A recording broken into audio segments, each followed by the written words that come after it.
Interrogative sentences helping verb जो है वो हम लोग स्टार्ट में ले आते हैं, has, have, then object, been, third form of verb, by, subject और लास्ट में क्वेश्चन मार्क बिकॉज ये इंटेरोगेटिव हैं।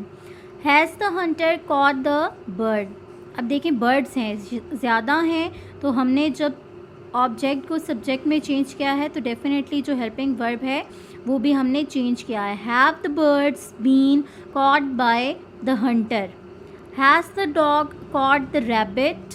द रैबिट सॉरी यहाँ पे has the rabbit been caught by the dog. ठीक है, हैज़ उसी तरह आ जाएगा क्योंकि रैबिट भी सिंगुलर है, एक है। Has the rabbit been caught by the dog. Has Ajmal won the price.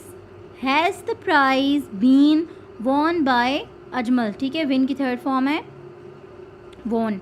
Have they taught the poem. Has a poem एक है, बहुत सारी नज़में नहीं है तो इसलिए दोबारा से हेल्पिंग वर्ब चेंज हुआ। Has the poem been taught by them.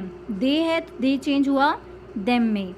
Has the boy learn the lesson. Learn की थर्ड और सेकंड फॉर्म होती है लर्न। ठीक है, इसको पढ़ते लर्न नहीं है लेकिन स्पेलिंग इसके चेंज हो जाते हैं। So has the lesson been learn by the boy. ठीक है, तो ये जो प्रेजेंट परफेक्ट टेंस है उसके एक्टिव पैसिव भी कंप्लीट हो गया और हमारा प्रेजेंट टेंस की लास्ट टाइप रहती थी क्योंकि हमने स्टार्ट किया था तो पढ़ा था कि किसी भी टेंस की 4 टाइप्स होती हैं और हमने स्टार्ट किया हुआ है प्रेजेंट टेंस। ठीक है, तो ये प्रेजेंट टेंस की लास्ट टाइप है प्रेजेंट परफेक्ट कॉन्टीन्यूअस टेंस। तो इसकी डेफिनेशन देख लेते हैं। It shows an action that started in the past and is continuing और has just ended. It admits of active passive only. ठीक है, यानी माजी में काम शुरू होकर अभी भी जारी है, अभी भी वो काम हो रहा है, या फिर अभी अभी रिसेंटली वो काम ख़त्म हुआ हो तो वो कौन सा ज़माना कहलाता है? Present perfect continuous tense. ठीक है, और इसमें सिर्फ एक्टिव वाइज मुमकिन होते हैं।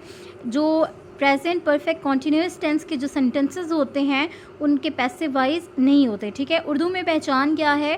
सेम वही पहचान है जो कि प्रेजेंट कॉन्टीन्यूअस टेंस की थी। ठीक है, रहा, रह, रही है, रहे हैं, सेम वही टेंस है, पहचान है, लेकिन इसके साथ मुकर्ररा मुद्दत के साथ, यानी जुमलों के आखिर में रहा, रही, रहे तो आता है लेकिन साथ साथ टाइम गिवन होता है, हमें मुकर्ररा किसी वक्त का, किसी मुद्दत का बताया जाता है। जैसे कि फॉर एग्जांपल आप देखें, मैं 2 घंटे से पढ़ रहा हूँ, तो पहचान तो वही है, रहा हूँ, लेकिन इसके साथ क्या है कि 2 घंटे मेरे पास टाइम आ गया है। या अगर हम सिर्फ प्रेजेंट कॉन्टीन्यूअस टेंस की बात करें तो ये भी हो सकता है कि मैं पढ़ रहा हूँ। ठीक है, इसमें हमें टाइम गिवन नहीं है, टाइम का नहीं बताया जा रहा, तो इट्स मीन ये सिंपल प्रेजेंट कॉन्टीन्यूअस टेंस है। लेकिन अगर टेंस होगा, जुमला होगा, मैं 2 घंटे से पढ़ रहा हूँ, तो it's mean present perfect continuous tense है क्योंकि यहाँ पे हमें बताया जा रहा है टाइम का, मुद्दत का, कि मैं 2 घंटे से पढ़ रहा हूँ। तो इसके मेन पॉइंट्स देख लेते हैं। First form of verb use होगी, साथ ING यूज़ होगा क्योंकि रहा, रही, रहे है तो ING मस्ट है। ठीक है, इसमें हेल्पिंग वर्ब क्या यूज़ होंगे? Has been, have been. यानी परफेक्ट टेंस में कौन से हेल्पिंग वर्ब थे? हैज़, हैव, और प्रेजेंट परफेक्ट कॉन्टीन्यूअस टेंस में है हैज़ बीन, हैव बीन। वो हेल्पिंग वर्ब जो हमने एक्टिव पैसिव बनाने के लिए यूज़ किए थे प्रेजेंट परफेक्ट टेंस के। Have been is use with I, we, you, they, यानी प्लूरल के साथ हैव बीन यूज़ होगा और सिंगुलर के साथ हैज़ बीन यूज़ होगा। और टाइम के लिए हम लोग यूज़ करेंगे जब भी टाइम आएगा सिंस और फॉर इज़ यूज्ड। ठीक है, टाइम से पहले, यानी कोई भी जो हमें टाइम दिया गया है उससे पहले हम लोग सिंस और फॉर यूज़ करेंगे। तो अब देखते हैं कि सिंस और फॉर जो है वो हमने किस किस के साथ यूज़ कर